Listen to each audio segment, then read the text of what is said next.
జై శ్రీకృష్ణ. యతో యతో నిశ్చరతి మనశ్చంచలమస్థిరం తతస్థతో నియమ్యైతదాత్మన్యేవ వశం నయేత్. చపల స్వభావము కలది, నిలకడలేనిది అయిన మనస్సు ఎక్కడెక్కడ సంచరించుచూ ఉండునో అక్కడక్కడి నుండి దానిని మళ్లించి ఆత్మయందే స్థాపించవలను, ఆత్మకు ఆధీనము చేయవలను. మనస్సు బహు చపలమైనది అని శ్రీకృష్ణుడు అర్జునుడికి చెప్పెను.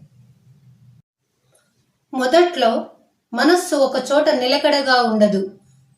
ఆత్మధ్యానమందు మనస్సును ప్రవేశపెట్టిన వెనుకటి అలవాటు ప్రకారం అకస్మాత్తుగా బయటికి పారిపోయి అన్ని విషయములపై వాలుచూ ఉండును. అప్పుడు సాధకుడు ఏమి చెయ్యాలంటే, ఎక్కడికి మనస్సు పరిగెత్తుతూ ఉండునో ఆ విషయముల నుండి మనస్సును మళ్లించవలను. అయితే మనస్సు ఊరికే విషయముల నుండి మరలి రాదు.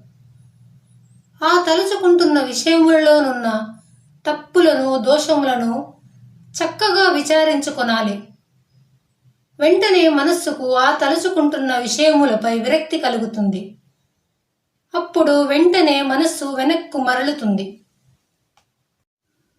కాబట్టి వివేకంతో వైరాగ్యం సహాయంతో మనస్సుకు విషయముల్లోనున్న దోషాలను బాగా నచ్చచెప్పి అక్కడి నుండి మరల్చి ఆత్మయందు స్థాపించవలను.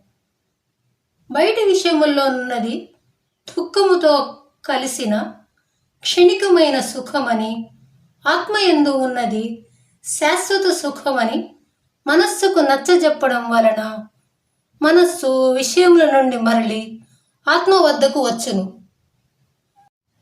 కాబట్టి సాధకుడు మనస్సును ఎప్పుడూ చక్కగా గమనిస్తూనే ఉండాలి.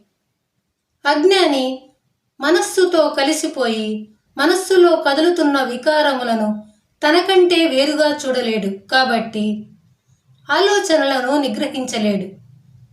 వివేకం ఉన్నవాళ్ళు మనస్సులో వికారం ఉదయించగానే దానిని సాక్షిగా చూస్తూ నిగ్రహించగలుగుతారు.